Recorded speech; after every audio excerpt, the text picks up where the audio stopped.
Israel কি মানবতার জন্য অভিশাপ? এক নজিরবিহীন কূটনৈতিক বিস্ফোরণে কাঁপছে বিশ্ব রাজনীতি। যখন ইসলামাবাদের মাটিতে শান্তি চুক্তির সুবাতাস বইছিল, ঠিক তখনই লেবাননের রক্তে রাঙানো হলো রাস্তা। পাকিস্তানের প্রতিরক্ষা মন্ত্রীর এক টুইট বার্তায় তোলপাড় ওয়াশিংটন থেকে শুরু করে তেল আবিব। স্পেন যখন নেতানিয়াহুকে যুদ্ধ অপরাধী হিসাবে গ্রেপ্তারের দাবি জানাচ্ছে, তখন খোদ ইউরোপীয় ইউনিয়ন ভাঙনের সুর। নেতানিয়াহুর শেষ রক্ষা কি হবে? ডিজিটাল নিউজ টিভির বিশেষ প্রতিবেদনে আজ থাকছে ইসরায়েলে আগ্রাসন ও বিশ্বজুড়ে জেগে ওঠা গণবিস্ফোরণের রোমহর্ষক সব তথ্য।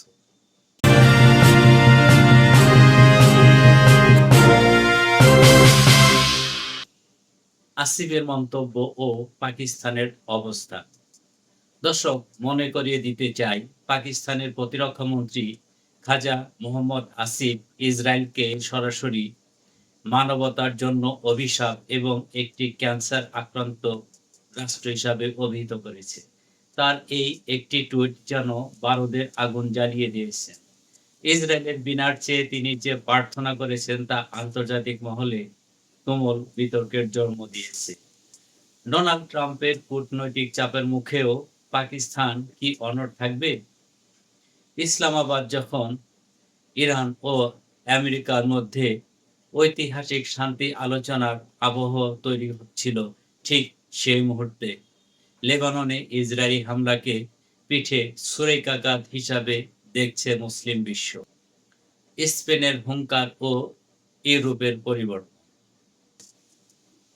ইউরোপের দেশগুলোর মধ্যে স্পেন এখন ইসরায়েলের সবচেয়ে বড় সমালোচক। প্রধানমন্ত্রী পেড্রো সানচেজ স্পষ্ট জানিয়ে দিয়েছেন, নেতানিয়াহু একজন অপরাধী যাকে অবিলম্বে গ্রেপ্তার করা উচিত। শুধু তাই নয়, ১৯৯৫ সালে ইউরোপীয় ইউনিয়নের সাথে ইসরায়েলের বাণিজ্যিক চুক্তি বাতিলেরও ডাক দিয়েছেন মাদ্রিদ। স্পেনের এই কঠোর অবস্থানের ফলে ইতালীয় এবং ব্রিটিশ সংবাদ মাধ্যমেও এখন ইসরায়েলের সমালোচনা শুরু হয়েছে। এতদিন যারা অন্ধভাবে সমর্থন দিয়ে এসেছে, সেই দেশগুলো এখন বেসামরিক নাগরিকদের হত্যার দায় ইসরায়েলকে কাঠগড়ায় তুলেছে। লেবানন সংকট ও ইরানের হুঁশিয়ারি। লেবাননে গত কয়েকদিনে ৩০০-রও বেশি নিরীহ মানুষকে হত্যা করেছে ইসরায়েলি বাহিনী। ফরাসি প্রেসিডেন্ট ইমানুয়েল ম্যাক্রো এবং ইইউর পররাষ্ট্র সচিব কাজা কাল্লাস এই বর্বরতার বিরুদ্ধে সরব হয়েছে। ইরানের পক্ষ থেকে জানানো হয়েছে, লেবাননের উপর হামলা বন্ধ না হলে আমেরিকা এবং ইসরায়েলের সাথে কোনো আলোচনা সম্ভব নয়। হরমুজ প্রণালীর নিরাপত্তা এবং বিশ্ববাজারে তেলের দামের অস্থিরতা এখন সরাসরি এই যুদ্ধের উপর নির্ভর করছে। নেতানিয়াহুর কৌশল ও আন্তর্জাতিক চাপ। চারদিক থেকে কোণঠাসা হয়ে বেনিয়ামিন নেতানিয়াহু এখন লেবাননের সাথে আলোচনার প্রস্তাব দিচ্ছেন। কিন্তু এই প্রস্তাব কি আসলে শান্তির জন্য নাকি সময়ক্ষেপণের জন্য? আল জাজিরার রিপোর্ট অনুযায়ী নিজের গদি বাঁচাতে এবং আইনি ঝামেলা থেকে মুক্তি পেতে নেতানিয়াহু এই নতুন নাটক সাজিয়েছেন। তবে অস্ট্রেলিয়া থেকে শুরু করে দক্ষিণ আমেরিকা সবখানেই এখন একটাই দাবি, অবিলম্বে যুদ্ধবিরতি। ইসরায়েলের দীর্ঘদিনের কূটনৈতিক কবজা এখন আলগা হয়ে যাচ্ছে।